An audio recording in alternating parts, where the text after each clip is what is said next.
Sayın Rektörüm, değerli mensuplarımız, sevgili öğrencilerimiz ve değerli ODTÜ ailesi. Learn and Connect 540 Lecture Series etkinliğimizin üçüncüsüne hepiniz hoş geldiniz.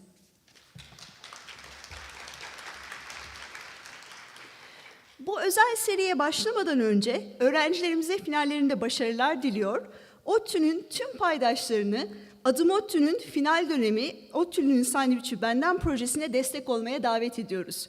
Katkılarınız için şimdiden çok teşekkür ederiz. Şimdi GİSAM'ın hazırlamış olduğu Learn and Connect teaser videosunu izliyoruz.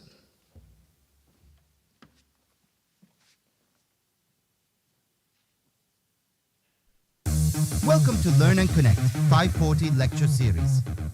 Every month, we invite students, academics, and university staff to come together for an enlightening lecture presented by one of our esteemed researchers.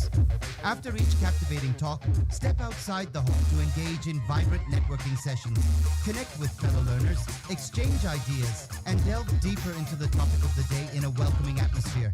This month's lecture is The Landscape of Learning, Conserving, Managing, and Reimagining METU Campus as a Living Modern Heritage by Professor Ayşe Güliz Altınöz. GİSAM'a bu güzel video için teşekkür ediyoruz. Şimdi konuşmalarını yapmak üzere rektörümüz Profesör Doktor Sayın Ahmet Yozgatlı ile kürsüye davet ediyorum.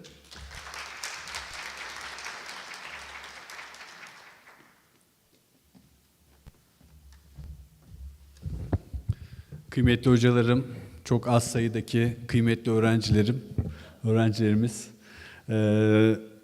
korsan konuşma, Learn and Connect'in her zamanki korsan konuşmacısı olarak hem sizlere bir merhaba demek. Bugün aslında çok detaylı bir hazırlık yapmadım ama bu Learn and Connect konuşmalarında şimdiden ilan edeyim. Üniversitemizde işte ayda bir yapıyoruz. O aylık gelişmeleri de yönetim perspektifinden, rektörlük perspektifinden sizlerle paylaşmak isterim. Kısaca, tabii ki bu 540 derslerinin öznesi, ana konusu o günkü değerli araştırmacılarımız ve onların çok önemli, üniversitemizi ilgilendiren konusu. Gerçekten ben bugünkü konuşmayı da çok değerli ve önemli buluyorum. Üniversitemizin nasıl diyeyim, mimari anlamda mirası, mimari anlamdaki yapısı ve değeri noktasında.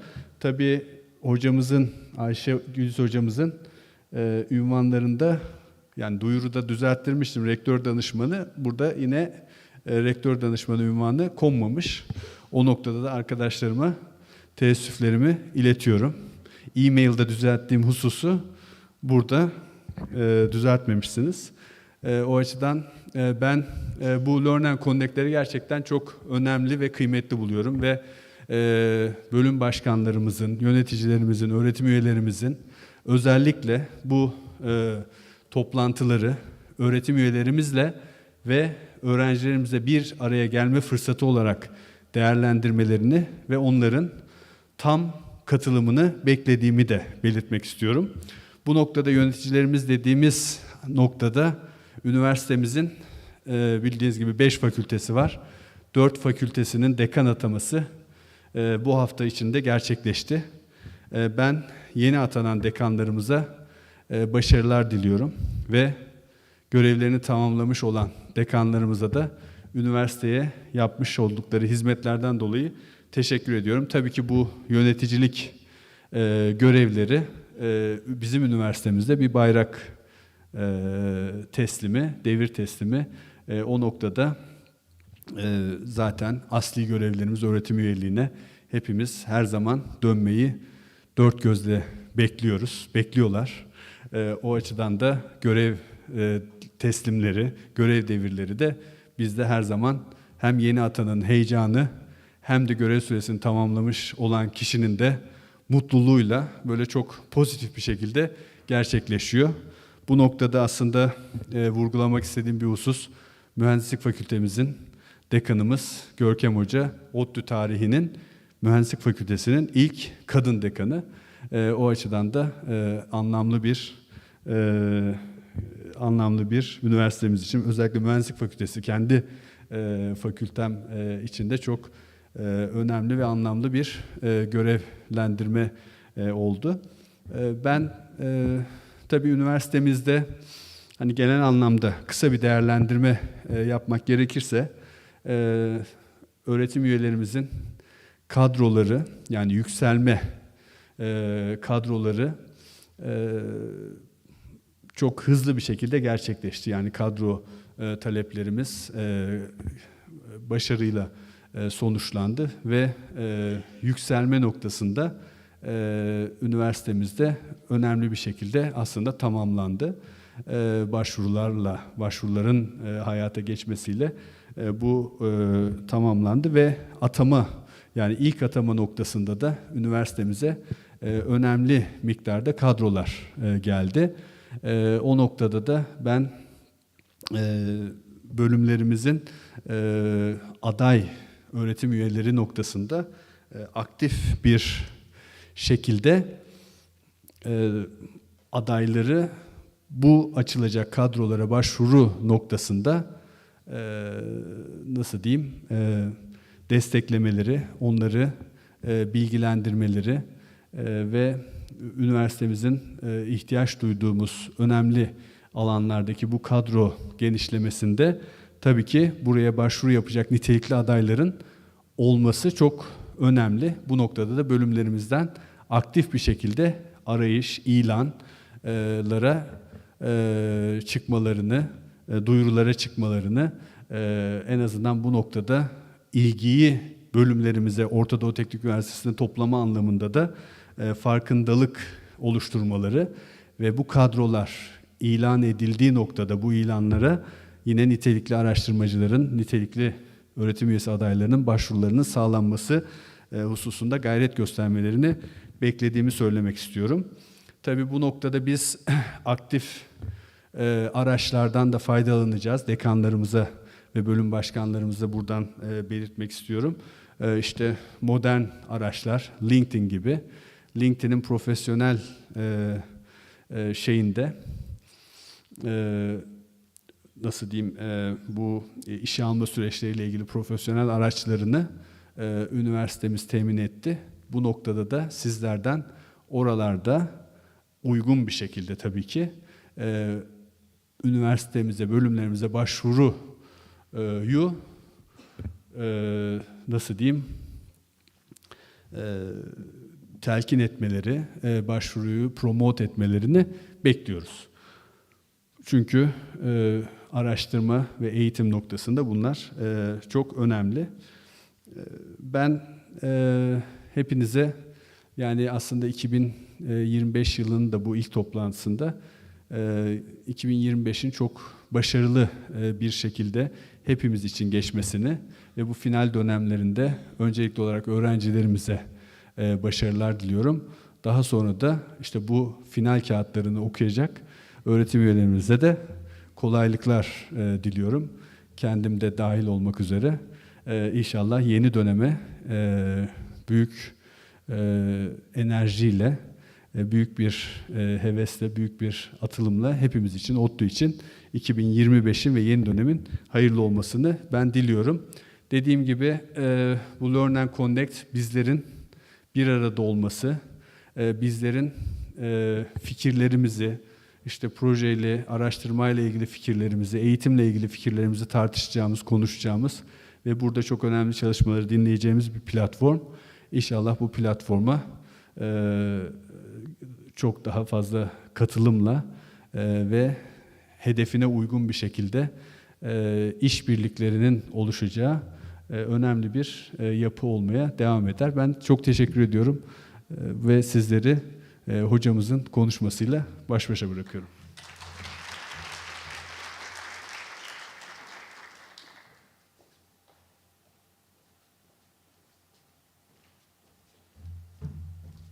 Sayın Rektörümüze teşekkür ediyoruz.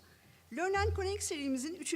dersi için şimdi Rektör Danışmanı, ODTÜ TAÇDAM Başkanı ve Mimarlık Bölümü öğretim üyesi Profesör Doktor Ayşe Güliz Bilgin Altınöz'ü The Landscape of Learning, Conserving, Managing and Reimagining METU CAMPUS as a Living Modern Heritage başlıklı konuşmasını yapmaları için kürsüye davet ediyorum.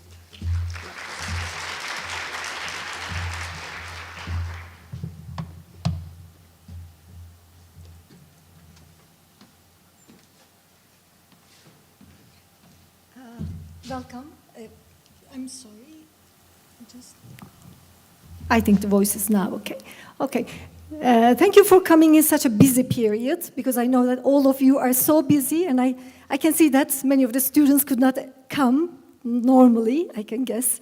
But I hope that we can, at least the ones who are here, we can all together discuss about the place that we are living. The presentation that I'll be making is a little bit hard, in fact, because I will try to present something that you already know, which is harder than presenting a study that you do not know at all. So this is a little bit hard, but I will try to do this from my perspective. Oops. Yeah, I'll be trying to do this from my own perspective. So let me just tell who I am a little bit, even though from the introduction you can also guess.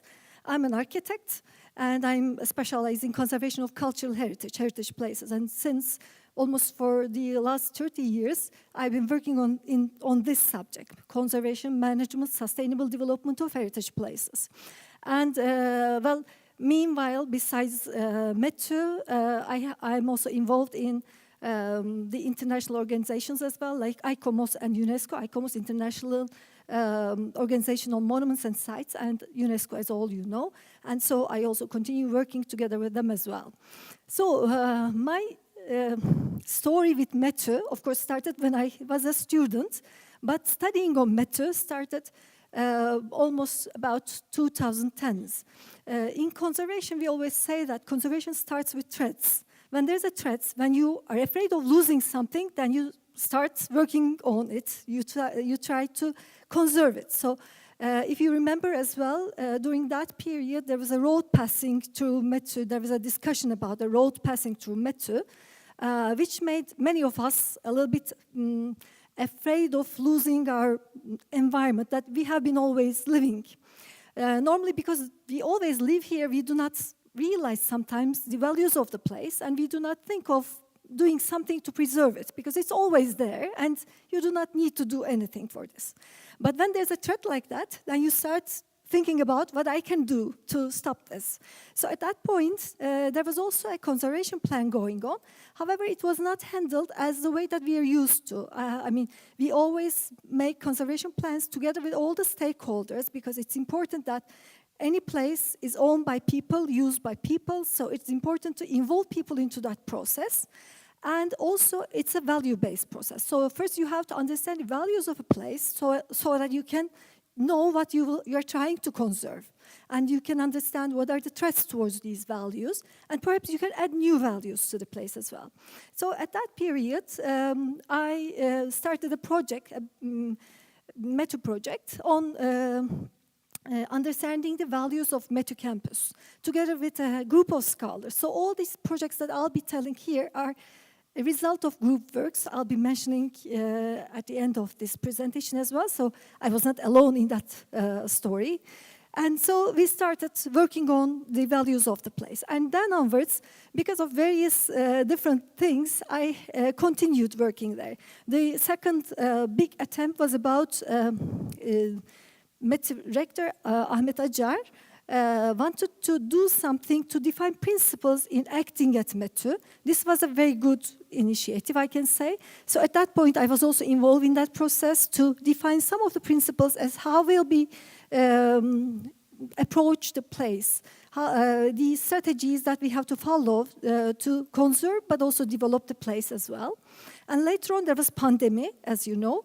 And during pandemic, because we could not go anywhere, we had to study METU as well. And that also added new knowledge on the study. So based on this, I'll be presenting this issue. Well, I'll start with a quotation from Chapman saying that place matters because it is the incubator of the processes that make up the multiple kinds of learning that occur within and beyond campus borders. The intellectual inquiry, the social interaction, the civic engagement, and the cultural enrichment that attends to these experiences. So it is that context that we are continuing with our learning and research activities. And so when we think about this, of course, METU, which was funded as an extraordinary institution, higher education institution at the end of 1950s had to have an extraordinary environment as a context. So during that period, it was really a lucky period, I can say, because besides the formation of METU as an institution, that process about creating the physical environment for METU and also the process of constructing it was extraordinary as well to its period. So result is because of that, perhaps that extraordinary and important for us. And there was, after its foundation, there was a competition for METU Campus. I'll not tell all the details because there are several breaking points that happened meanwhile as well. But mainly, after the competition of 1961, the first prize was given to Altu and Behruz Çinici to design the campus. And they started designing the campus, and they were totally involved during the construction process of the campus as well, together with many other colleagues, architects, civil engineers, mechanical engineers, structural engineers, and so on. And they were really involved into the process. And when we look at Behruz Çinici's first reports, he considers campus as a city, in fact. He says that it's a city that is built as a university city with a representative identity. It represents science, and science is monumental, he was saying. And for the site, he was saying that site should be such a site that it should provide the best connection between people, nature, and culture.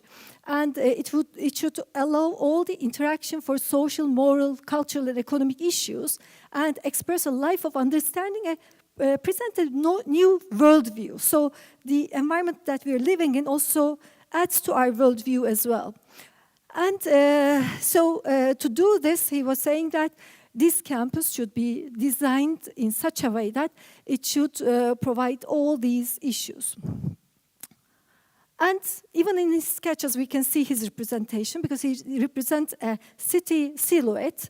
And the lower one is the sketch of the METU Faculty of Architecture. So with its monumental and city-like design, he reflected his ideas to the design as well.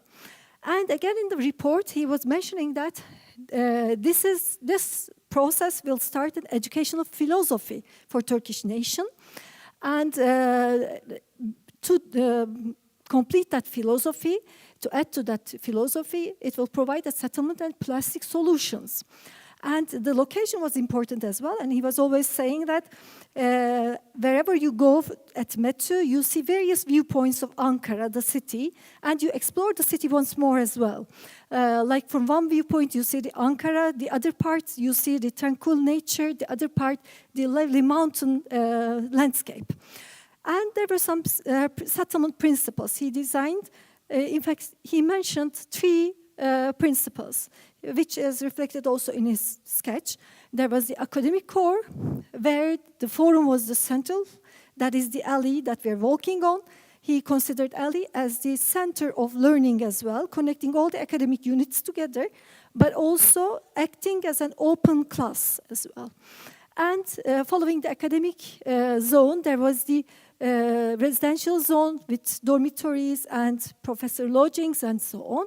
And there was the other part, more recreational activities were going on, like the çarşı, sosyal bina, and the sports centers, and so on.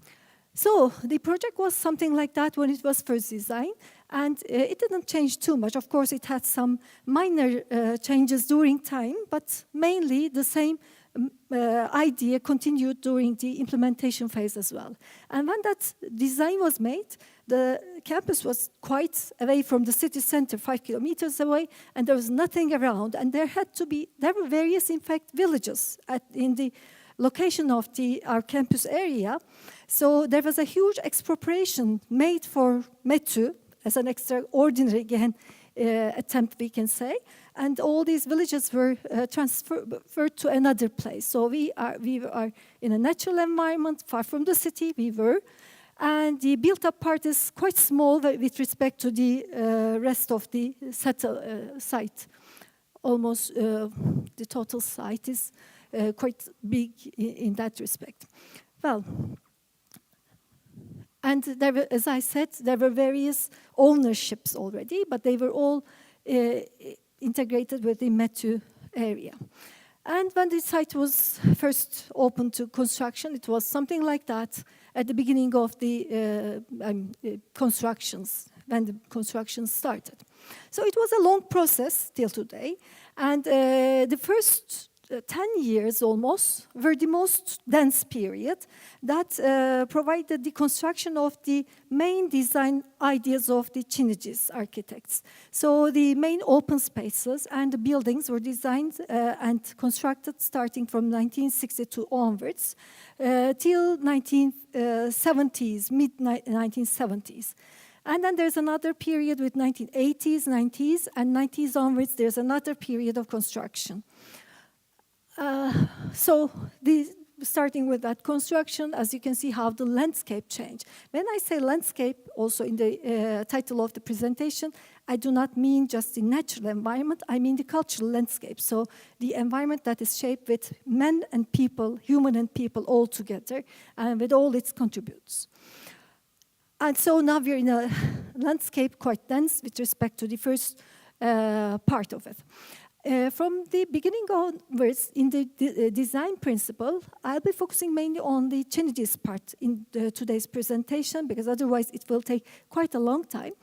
But the main thing was, as I have mentioned, alley. This is the main access, pedestrian access, connecting all the faculties and administrative units together at the center part as well, and it is also connected from there to the more recreational part and the residential part of the campus. In fact, the rest was considered to be an agricultural land during that period, and there was a project about also opening a agricultural engineering department at METU during that period. As you can see, the design of the open built-up, the relation of them are very important. Each building is directly approachable from the main alley, while there's a vehicular traffic going around the area, so they do not intersect with each other, and students and everybody using METU, academics and administrative people can all work easily there. These buildings, the first one built was the Faculty of Architecture and its complex with the amphitheater and the museum. The museum was then considered as a library, in fact, later on converted into a museum. And Faculty of Architecture was used for a while as the rectorate as well. And later on, the other buildings in time, as I said, the first ones are till 1970s, and the rest started to be constructed. It was a difficult period because 1960s, in fact, after the wartime, that period is known worldwide with modernist approaches, use of concrete and new technologies which we're not used to, and design architecture is also quite different than the previous periods as well. It was a chance for the Chinese to experience this at METU, but it was not easy because the construction area was not that prepared to a construction method like that. But as I said, it was an extraordinary process with extraordinary financial support, technical support, and so on. So they could achieve to do this very well, and they could really have create an important architectural environment. These are the colors shows the periods of construction. And even in the construction, they also used some elements from the traditional architecture as well, like the inscription panels. We always have inscription panels on historic buildings, showing the date of the building as well. Like a sculptural element, they also put for each faculty an inscription panel, unfortunately, which are right now in that condition. Most of them are just thrown away at one site. Here on the map, you can see the places of them as well. And even in that period, worldwide, that project gained an attraction. And in many of the architectural journals of the period, there were some articles about the project going on and saying that in Turkey they're doing something extraordinary and the architecture is quite well designed. And as you can see, the title of the architect is Turkish Renaissance. So Burning Again, Turkish architecture. And when we look at the buildings and the landscape as a whole, we can see all the modern period architectural and urban design approaches in our campus. Very simple buildings, use of concrete, bare surfaces. They are not painted, they do not have articulation in that sense, but use of material and showing the material is given a lot of importance, and light and spaces are very important. Like the forum of the alley, the open space that connects us. Also in the buildings, if you realize that in most of our faculty buildings, we do not have narrow corridors, but we have wide spaces instead of corridors, because in design, it was also considered that inside the buildings, there will be, like the forum, those spaces which can be used for multiple purposes. Not only the classrooms, but those spaces would be used as well. So this sketch also shows this quite well. And starting from the design, the mass facade of the building, interior of the building, and details, even every small detail was designed as a whole in that campus. Another important thing was all the buildings, because they're connected to the alley, they are transparent to alley. If you go and experience in that way, you'll see easily that from the alley, you can see inside the building, and from inside the building, you can see alley. That visual connection was very important. So as if landscape is going inside the building smoothly.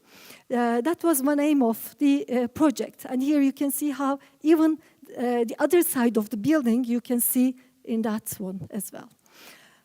The other elements, generally alley and building relation, either, they were connected with a path, generally an arcade, a semi-closed space.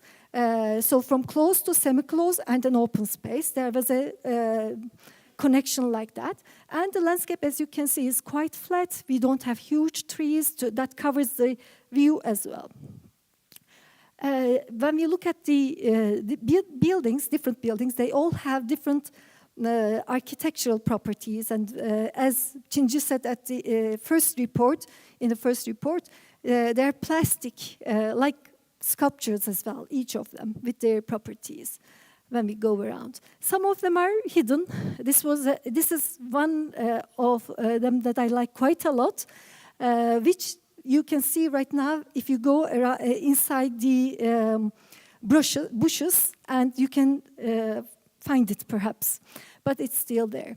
And you can see the construction, all these constructions, folded structures, mushroom structures, were all very new to construction in industry in Turkey during that time, but they could be realized quite well. As I said, I'm starting from the campus, whole campus, to buildings, from buildings to the landscape, and from landscape to details, both in the buildings and on the landscape. We can see various details considered all together. So it has really a richness in space, texture, color, material, and so on. The roofs are generally following the approaches of modernist approaches. Flat roofs we have also, but they have different ways of providing light as well, as you can see here, and the details. Besides all these architectural aspects, technical aspects were quite important as well. It was perhaps, one of the earliest examples that we have a central heating system. So it has an important technology as well. Tunnels going all underneath the campus were used for that heating system, central heating system, which still exists, but we do not see them, of course, but they are still functioning. And as you can see, the open spaces and METU Devrimstad is a very important one right now for us.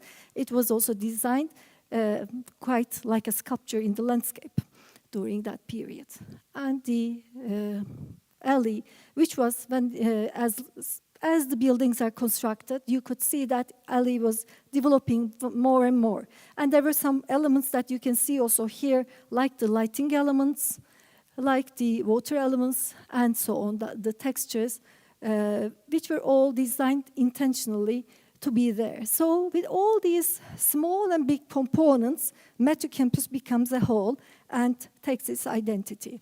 But METU campus, is a living campus. Well, it was designed like that during 1960s, and it has been living since then and changing, naturally changing as well. Nature is evolving as well. Number of people are increasing, technology is changing, and so it becomes sometimes a challenge to still be in the same campus, in the same buildings, live together. However, it becomes at that point quite important to understand what was the essence of the campus and what are the threats towards it and how can we add, when necessary, if necessary, new things to fulfill the requirements of the contemporary era. So when we look at the buildings themselves, they have, as I said, have different structural systems. Column-based structural systems, reinforced concrete frame structural systems, tube structural system, and so on. And they all have different pros and cons that we can experience today as well. In most of our buildings, we can see quite a lot of cracks or some deformations, which are also related with that technology and also the ground properties of the METU campus. Campus was built in an area where the soil is clay, and that clay results in, when there's too much rain, it swells, and then it again gets smaller. So there's always a movement on the ground as well. And due to the changing structural techniques of the buildings, some buildings are more affected from that change than the others. And here you can see some different types of foundations, and this also affects the buildings and their current condition. There are different infill materials, there are different floor slab types. They all make up the architecture of the area, these buildings and the site, but they all have also, as I said, some impact on the current state of the site as well.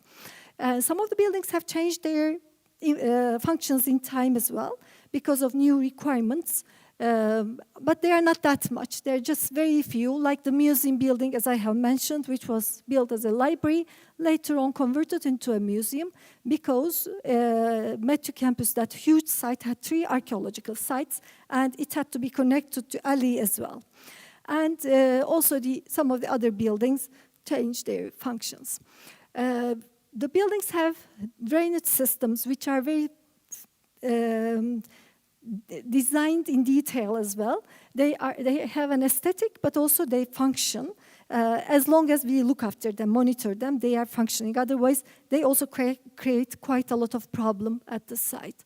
So all these buildings and open spaces are very important in the design of the campus because, Chinejis were saying that it is not only the closed, built-up areas where the classrooms are, but the open spaces are the open classrooms that students should come together and can have work as well. So campus, it was considered like a huge classroom as well.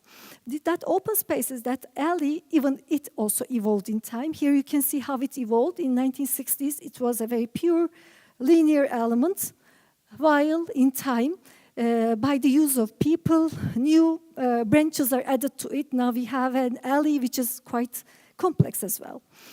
And also the vehicular traffic is changing and the parking areas are changing, and we need always more and more in that sense. So all these payments in the open spaces, some of them are designed from the beginning onwards, but have problems. And some of them are, have just put without considering the design aspects of the area. So we have now so many different types all around. And there also in time, during 1960s, it was accessibility was not an issue. But right now, we always consider that it's a right of everybody to access everywhere. So accessibility is something that we have to fulfill. And when we look at the alley, it is afterwards, we'll see, we have various barriers that creates problems with accessibility. The open spaces have various uses. Some of them are intentional and formal uses, but we also have very informal uses as well, and it also adds to the character of the place. There are some places that were designed during the first design, but that are forgotten as well in time, so we can still do something to use them also. So these are all the open spaces and public spaces and their uses in different ways of uses, and mostly used places, as you can see here, and the specifically designed areas and the forgotten ones. These are the designed but forgotten spaces, open spaces in the main campus. Even the small elements are designed, but later on we have put so many different elements, sometimes making a kind of a confusion instead of, giving a harm to the harmony of the space and the unity of the design as well. And even the walls and their textures should be mentioned in that sense. They are also valuable. Lighting elements is not only for having a secure place, but also they are valuable. Some of them are a part of the design, the previous design, first design of the project, where some are later on put arbitrarily on the site. Visual components, as we have also read from the quotation from Chinichi, were very important. What you see from which point was important. We still can have view, but it's not that easy anymore because we are in the middle of the urban environment right now, different than the previous state. Alley is also related with five senses. We as human beings always experience places with five senses. We smell, we hear, we taste, we touch, and so on. So these five senses are very important for us in conservation field, because if you want to make people experience a place and have a connection with a place so that they will want to preserve that place, you have to touch those five senses. Ali was touching those five senses. In fact, for example, there's the water element from the start of Ali to the end in different faculties and open spaces. And that continuity was important. Now, most of them are not functioning. Only Faculty of Architectures is still continuing, but the rest are just forgotten, most of them. And we have natural elements, trees, and some of them we can eat as well, the fruits. And they have smell. From the beginning onwards, there was an intention to put some types of specific trees to the site so that people will feel the smell of the alley as well and eat during different seasons on the alley as well. Now some of them we have again lost. And here, for example, the smell of alley, the intentional ones, especially some of the trees are like that. We have the sound of alley. If you just read that QR code, you can hear it from one end to the other. You sometimes hear water, you sometimes hear birds, you sometimes hear students rushing around, and you sometimes hear just the traffic, which is not so nice perhaps, but we have also the sound of alley. The textures, the colors, and the sections. Every point that we're walking, we see, we experience something different, together with buildings, open spaces, and nature, and their interaction with each other, which was, again, intentional in the first design of the place, starting from the first design. But now we're in such an environment. Not only our needs in the campus are changing, but our environment is changing as well, which is sometimes creating threat as well. As I mentioned in the beginning of 2010s, because of that, we had a threat, because we had the huge, very nice campus that can be used for various purposes, and that can be, many people can gain quite a lot of money over that campus. So there was, at that time, a threat as well. Pressure of urban development, increasing number of students, contemporary educational needs, physical infrastructure and campus setting, and so on, which are still valid, but it is very important how we manage them. When we say conservation, generally everybody is afraid of that, because there's some thoughts that conservation is not touching at all. You cannot even put a nail if it's a conservation site, which is not correct. If you want to conserve a place, it should be adapt itself to contemporary life, but by preserving its main essence and character. So conservation is in fact managing change in that sense. So we have all these problems right now in the alley and in the buildings. As you can see, some of them are due to very small, in fact, reasons that we can easily solve, but at that point, really, maintenance and monitoring becomes very important. Instead of doing, it's like preventive medicine. If you wait a building to collapse, then you have to do a lot, you have to pay a lot. But if you can find the reason of the decay early, at an earlier stage, you can stop it very easily with a very small amount of money. We have some small ones like that. For example, that drainage system, as you can see, in almost all our buildings, it is not functioning anymore. Just making this function can even help all these problems that will get even bigger in a short period. Or again, about maintenance issues we can consider. Some of the problems are due to structural and material issues because together with us, campus is getting old as well. Normally, we have to look after that campus. But it's not that easy because we don't have anymore that extraordinary circumstances that METU had at the very beginning of its construction. Today it's harder to do because we have to provide money, financial support, we have to have technical support, we have to have specialist people that will be working here and knowing the important aspects of the place when they are intervening, which is, skills and money and so on. So it's not that easy right now, but it can be done anyway. So even this is a part of a study that I'll mention afterwards that we made with our graduate students during pandemic. So we studied conservation management and sustainable development of METU campus during that time, starting from the open spaces to buildings to inside the buildings. We tried to understand all the values and problems. So building by building, we can even find the problems, locations of them, and what we can do for them. So now at that moment, we have various values coming together and making our campus. Some of the values are added afterwards, after its first construction, but they also add to the meaning of campus and identity of it. But we have also various problems. Our campus is a living university campus and a modern heritage. So this is a little bit contrasting with each other. On one side, it has to live. On the other hand, we consider it as a heritage because it was built and constructed, designed in 1960s. Together with METU, it has its meaning. So it provides, for us, it's important to continue providing the necessary special infrastructure for high-level education, research and cultural activities carried out at METU as a living campus.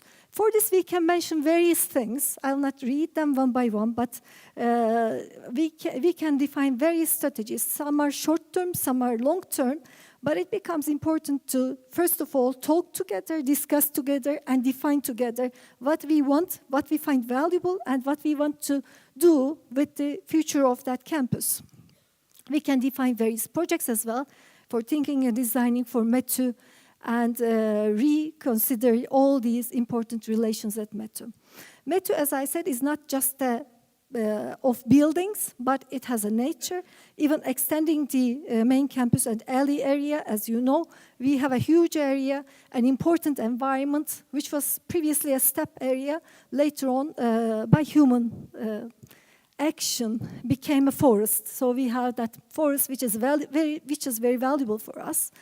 And that forest, as you know, METU was like that at the beginning. Now we have an area like that. That forest got also award, Ahan Award for forestation activities. With its natural beings, with the changing landscape in all seasons, it is a value and component of METU campus as well. At least it has a conservation status at the moment. We have a conservation natural site at METU, and we have some archaeological sites as well, but we don't have any kind of conservation or reconservation principles defined for the built-up part of METU. The archaeological sites are also very important. Most of the people do not know or are not aware of that as well. But from the beginning onwards, as I said, because we had that huge land expropriated, there were archaeological sites, some very early prehistoric sites, which are also settled in the later periods till Roman and even later on in Ottoman period as well. These sites are within the campus, and in the early attempts, Kemal Kurdaş, the rector, wanted scientific excavations there, and some excavations started. So all the findings in those areas should be included in the campus area, and because of that, the library building the building built first as a library is converted into museum, which is just on the alley and very transparent, so that everybody can see and reach to that archaeology of METU as well. I should also mention that because I'm the director of Archaeology Museum, I hope you're all visiting and you all know that place, but it is really getting away from the people and the inhabitants of METU, I can say. So it becomes very important to reconnect archaeological sites and museum to the campus as well. And we can define various projects for this as well.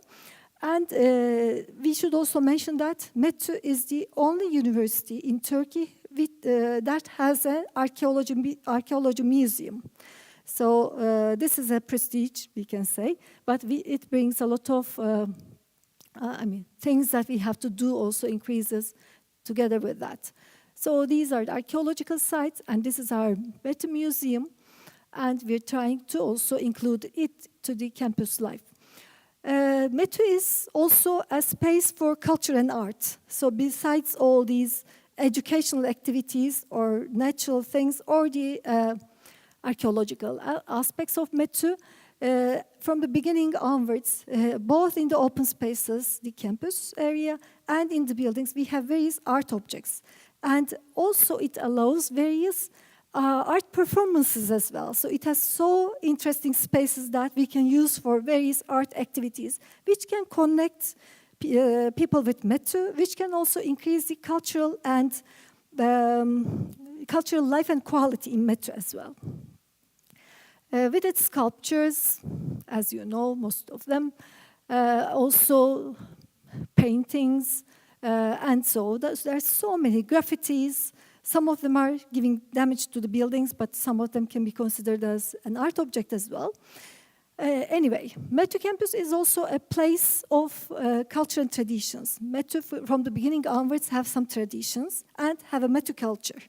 So it is that space, that place, covers all these cultural activities and traditional activities and makes them continue, like the Spring Festival, like the graduation ceremony, previously forestation activities, and so on. Some of these activities were not just for the people of METU, but also including the inhabitants of Ankara, so connecting Ankara to METU as well, which is also something important, I think.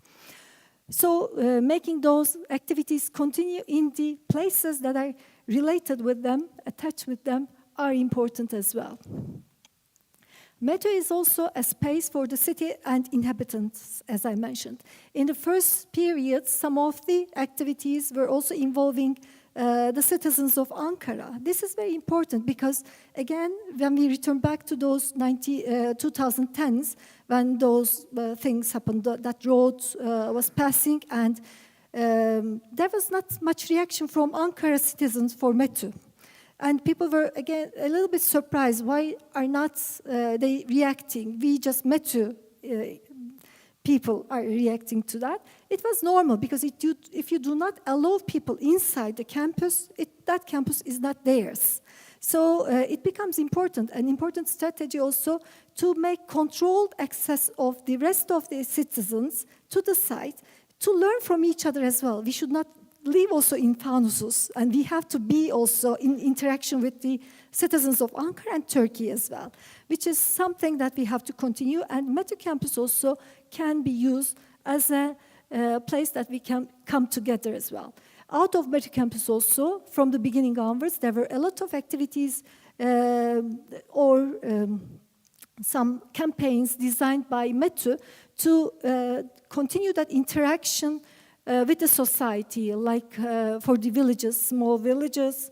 And we also, in Faculty of Architecture, in our first year architectural construction practice survey and practice module, we were going to somewhere far from here and building a village school or a building, so students were actively integrating with the inhabitants of that area. Now we cannot do anymore because we don't have money anymore. So it becomes hard to continue that interaction. We are always studying METU because of that. The first year students are also studying METU. We are also studying METU. That's good, but we have to continue that interaction. Besides, METU has other potentials as well. Well, our campus is very valuable. It's a huge green area, but it's a part of other green areas, and it's a part of a green belt, in fact. So that connection is valuable and can be used sometimes. Again, it has other connections, like the archaeological sites. Here you can see, I mean, we have 3 archaeological sites, but here in Ankara, we have similar period archaeological sites and museums that are connected with that. Recently, as you know, Gordion became UNESCO World Heritage Site, and the sites in METU campus are from the similar period. However, because they are not looked after that much, right now, if you go there, you can't see many things. METU campus is also an open-air architectural museum, we can say. This is mentioned also by Professor Abdi Güzer in an article in Yapı Journal, because besides Çinici's buildings, the buildings built afterwards also are valuable and built by generally famous architects of Turkey. So it's like an architectural agenda, museum of Turkey, which is a value as well. METU campus is a living laboratory. As I said, I mean, during pandemic and due to different occasions, we had to work in METU, but that's good. We have so many things to do at METU. As architects, we can find so many projects. It's like a living lab, urban lab, that we can find things and experience them exactly in the campus. I'm sure you are also doing various projects related with METU campus, perhaps, but we are not aware from each other as well. So that can be an occasion to learn from each other and connect with each other to work for METU as well. So when we talk about conservation and development of a place, we have some steps, starting from understanding the place, then defining the values of the place, then defining the problems threatening those values, and based on this, defining a vision for the future of the place, and for this vision, defining strategies, actions, and all the other principles as well. So in such a process, when we look, and one of the major aspects of METU as a modern heritage is that the buildings, most of them are of concrete, which is also a kind of a challenge, considered as a challenge, because as you know, most of the people say that concrete has just 50 years of lifespan, which is not correct. Like they say for conservation, you cannot put on a nail. It is similarly as well. But still, it has to be also experienced, and we have to work more on concrete conservation as well. We have to get prepared to that as well, so that we won't have problems in the future. We made already some projects. I have been, as I said, studying on METU for a long while, starting from 2011 onwards. And I also conducted some master's thesis and PhD thesis, each of them focusing different aspects of METU. This one was focusing on çarşı, so making all the documentation, defining all the problems of the original çarşı I mentioned, and how can we make it better. The strategies and actions to make it better were defined at the end of the thesis. Another one was about the alley of METU, which documented, evaluated, and proposed different actions for alley as the main spine of METU. This was the project that we have started in 2012.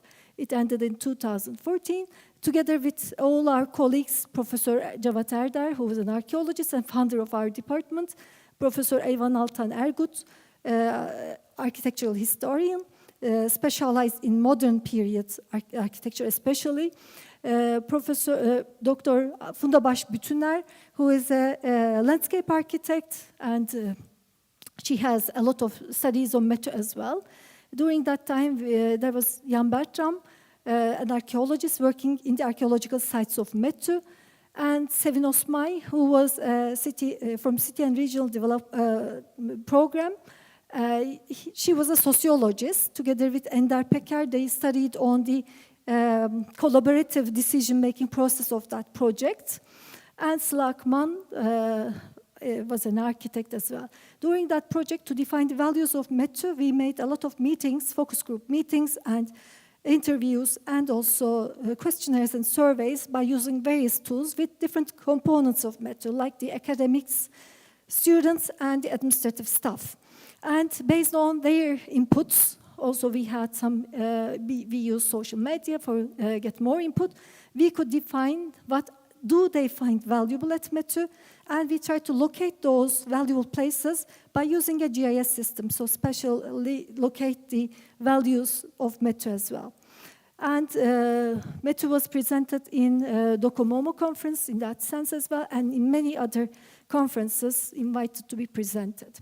In pandemic period, we worked at METU, as I said, and we had a huge group of students, architects, and civil engineers, and our research assistants also contributed to us. And here you can see the names of the all who contributed to the study.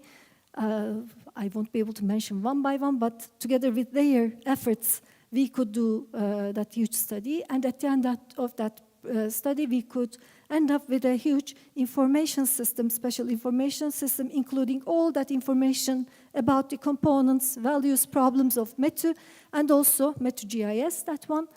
And also, we could, by using that, we defined a lot of principles, policies, strategies and actions for conservation of METU during that period, and some projects and conservation plan. We also are continuing studying on METU buildings as well, one by one, sometimes due to some master's thesis, sometimes just for the first year practice. We are using METU right now as a living lab, and every semester we are making some of the students document them. So we have now almost, this is Faculty of Architecture, laser scanning and processing in that one. Graduate program in conservation of cultural heritage, photogrammetry lab actively integrated together with Kemal Gülcan and Filiz Diri. And so we could document many buildings like that at METU in different parts, but we have much more to do. And it's not that just documentation, but thinking together for the future as well. So these are just steps that can come together. And as I said, I'm sure you have things that you have done so far for METU as well. We are a very strong community, in fact, together with our students, academicians, and administrative staff as well.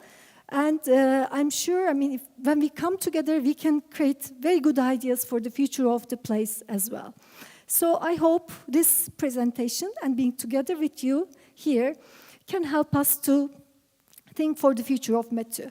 And one of the future can be, METU is a brand, we are saying that, as an education institution. In Turkey, it is one of the best, and it can be one of the best all over the world as well. But it is a brand together with this campus as well. So we can also use that national, international brand, place brand of campus as well, which can contribute to METU brand even more. So the place is not under any kind of conservation status, but it can have in time. And even if it doesn't have, we can act as if it has, because we find it valuable, that's all. Gaining international attraction is important, of course, in that sense that Ahan Award was very important for reforestation program of METU. And another important one is Keeping It Modern Getty project, which was conducted by Professor Ayşe Savaş and her team, which was also very important. Faculty of Architecture got that award. So we can make use of such initiatives more and more. There are various more, like the UNESCO Modern Heritage Program, and so on. Many modern period buildings are included in such programs and supported by them. And even in UNESCO, we have similar period 2 campuses in the UNESCO World Heritage List. One is UNAM, one is Caracas, Venezuela, same period, 1960s, architecture is a UNESCO World Heritage Site, and the other one is UNAM. So why not METU? It is very valuable. It is really a distinctive architectural and urban environment that we are living in, and we hope that we can preserve this place by also solving its problems for the future. So I would like to thank you all for coming today and listening, and I hope that can be an occasion to just start thinking of METU all together. Thank you very much.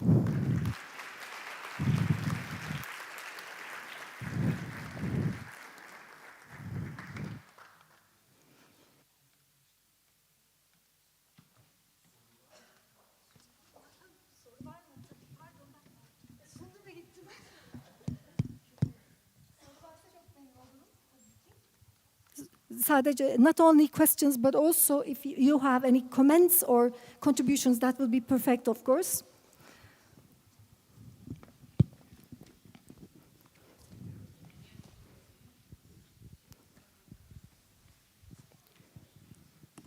Thank you, Güliz, for this nice talk, and I really learned a lot that I had not much idea about the history. I'm wondering, I appreciate the architectural renaissance that METU campus marks this, but also we live in an era of changes, like climate change, and the carbon footprint and energy conservation and all kind. How are we going to combine these two? I mean, we have the heritage, architectural heritage, which is designed for the world of 60s, but now in the world of Anthropocene, with the problems of all these, climate change and all others. Is there a room for these alterations? Like, can we put solar panels onto the buildings? Or can we make different adjustments to save the energy and make it more carbon footprint? Carbon proof. Because the world is going that direction. Exactly, and you're right, Meryem Hocam, because we are, as you said, we are in an era of crisis, energy crisis, climate change, and various other challenges. So we have to, if we want to use those buildings, we have to adapt those buildings to those challenges as well. But this this needs working on this, of course. I had a project on, a Newton project on energy efficiency, adapting to energy efficiency, climate change, and comfort for traditional residential buildings in Turkey. Buildings belonging to past, not 60s even.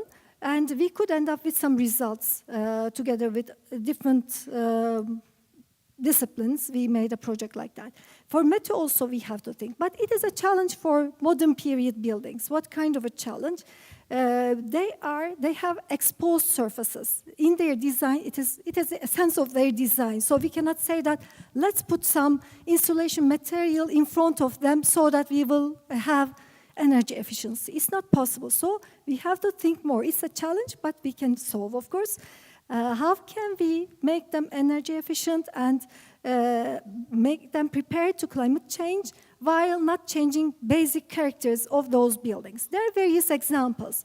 One of them is the Yale, from University of Yale. Their campus is a modern campus as well, and they have recently restored one of their buildings, which got a lot of recognition as well. And there are other projects like that also. Le Corbusier, who is a very famous architect, has buildings all over the world, and his buildings are under such studies as well. So there are various studies going on, but it needs collaboration of different disciplines as well. We as architects or conservation architects, but also from other disciplines here at METU, we can use METU as I said, a lab, and we can work on this. Right now, we are making a project for METU Museum. Because I was the director of the museum, I said I can start with that one at least. It's a very small one, but it shows all the typical character of the other buildings as well. So if we can find a solution in that, then we can reflect it to the other buildings also. So it's a process that we have to study on, but there are ways to do, of course. And it's for sure that we have to get prepared. We can never say that, no, you cannot touch those buildings. Don't put any solar panels, don't do anything. You have to live in such an environment. It's not possible, of course. But we have to, it is a kind of consensus building. The building has some values in itself, and you have to do something, and we have to talk, make them talk with each other to find solutions in that sense. Thank you. Yeah, please. Is there another question from yours? There's another one here, Okay, but... then another mic goes there.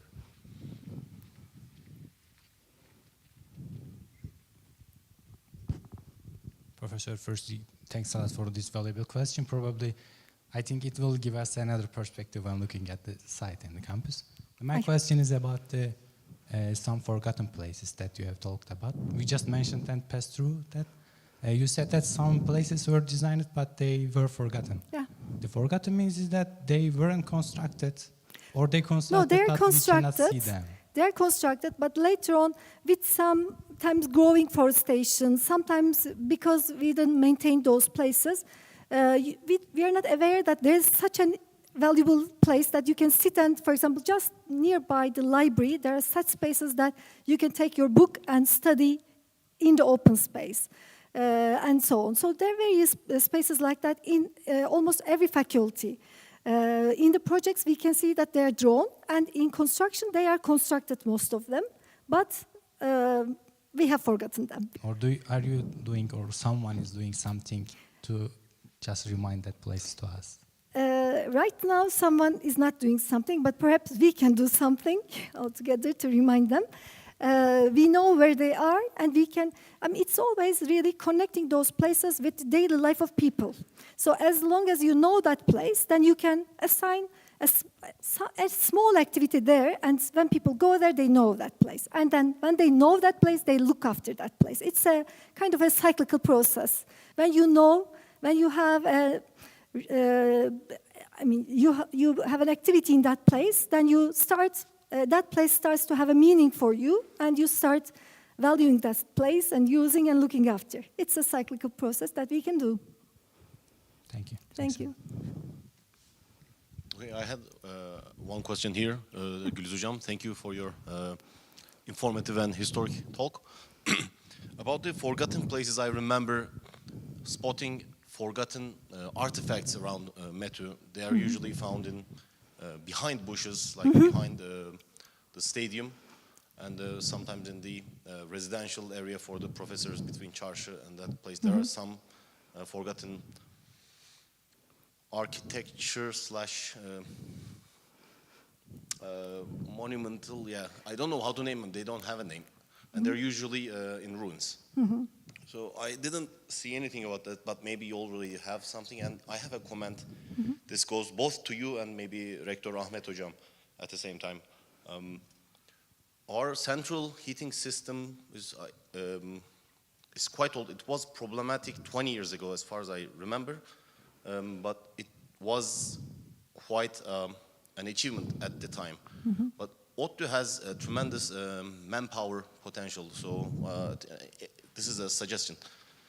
A competition slash senior project can be offered to civil engineering and mechanical engineering departments. How can this be made more green, as one of the questions suggested? So this is a open-ended comment on my side. So I'll be happy to talk about this also. We sometimes get cold, not to everybody knows, not everywhere, but a central heating system has difficulties.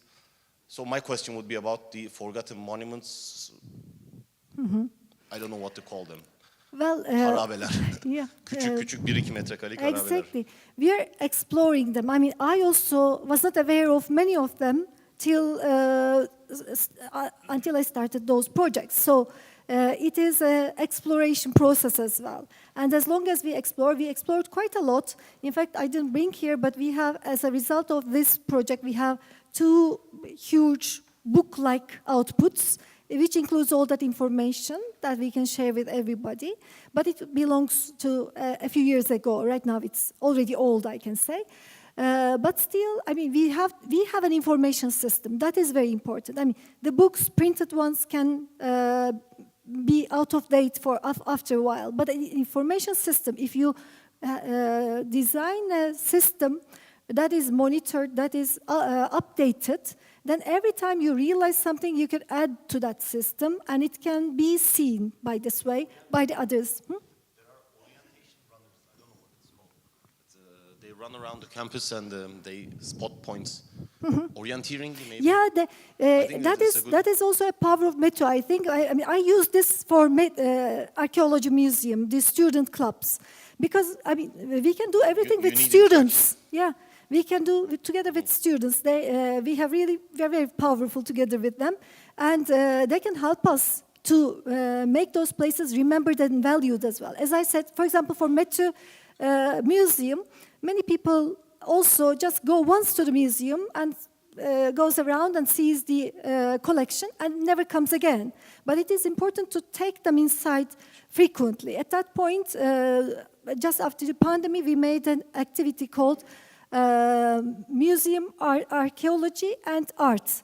And together with the student clubs, more than 8 or 9 student clubs, we created every week, let's say, the student club on music was making a performance, and a scholar was giving a lecture on how in archaeology, in ancient eras, music was used, and then we were all together enjoying. And so doing various activities, it can be, this is just one example, but as you said, orienting group can help to realize those areas as well. And we can also make other activities in those forgotten parts also. It's first a process of realizing and then projecting.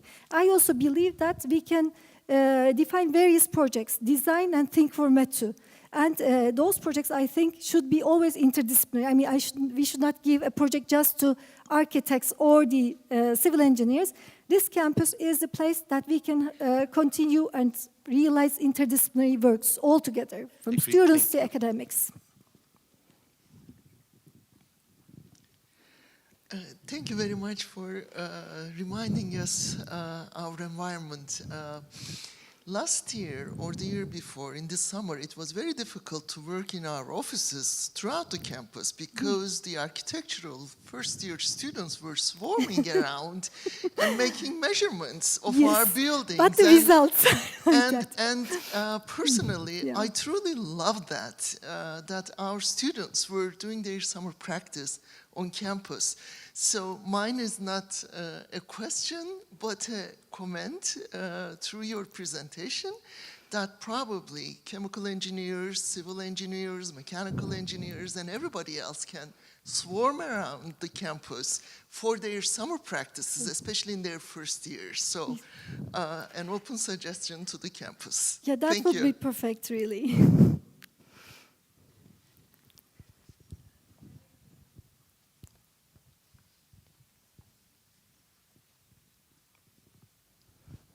I have a suggestion. Since you are the vice rector and head of the museum and also head of a center, why not having a walking tour of METU for hidden treasures that you show to us?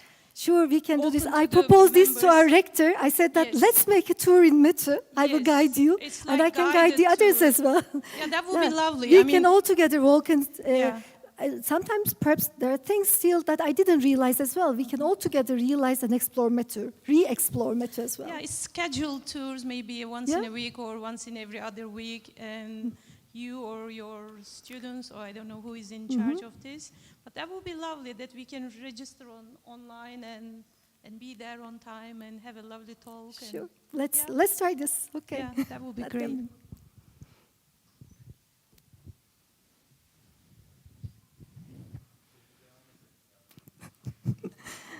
Okay, thank you.